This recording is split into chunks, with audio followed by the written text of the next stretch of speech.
You know, when you hear the word quantum, your mind probably jumps straight to this idea of a frantic global race, right? A mad dash to build one single all-powerful computer. But the reality? Oh, it's so much more nuanced and, frankly, way more interesting than that. The real story isn't about one finish line. It's about dozens of different ambitions, all unfolding at the same time. This quote right here, it absolutely nails it. We have to forget the whole idea of a single race. Instead, I want you to picture a constellation, a huge night sky, just filled with different national strategies, each one shining with its own unique purpose and intensity. It's not a race, it's this rich, beautiful mosaic of movement. So that really leads us to the big question we're going to tackle in this explainer. How are all these different nations thinking about the quantum future? And the answer, you'll see, isn't just about who's spending the most money or who's building the biggest machine. It's about national personality, it's about history, and it's about strategic temperament. Okay, so to make sense of this incredibly complex landscape, we're going to break it down.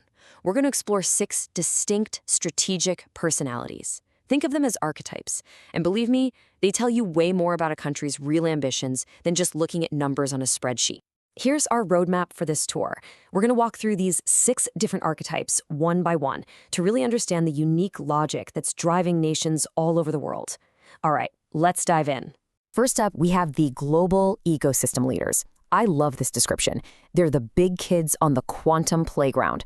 These are the nations that are going all in. They aren't just funding a bit of research here and there. No, they're building the entire playground, from the basic science all the way to the rules and regulations. For them, quantum is absolutely fundamental to their national security and their economic future. And even within this one group, you see these fascinatingly different styles. You've got the US as the maximalist, really trying to build the most complete system possible. The UK is playing the long game, the marathoner, with its steady, decade-long investment.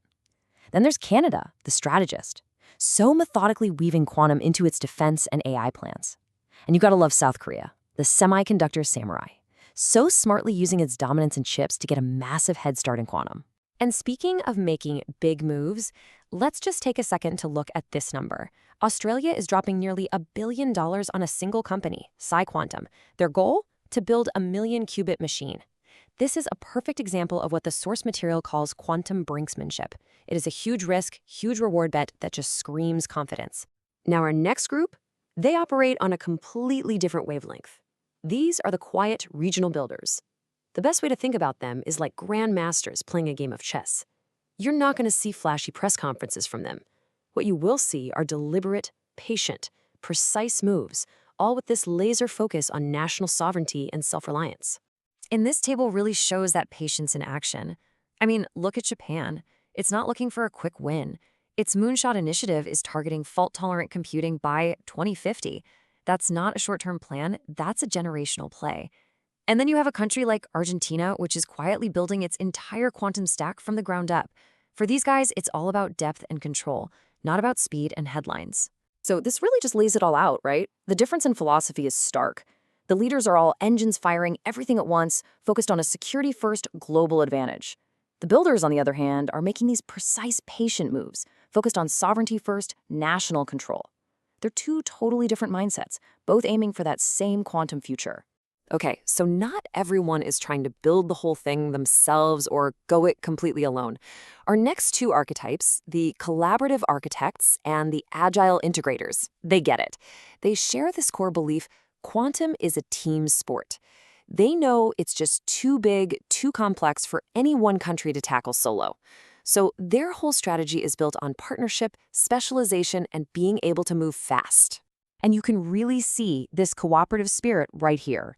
You have the architects, like France and Spain, who are orchestrating these deep partnerships across the entire EU to build up collective strength.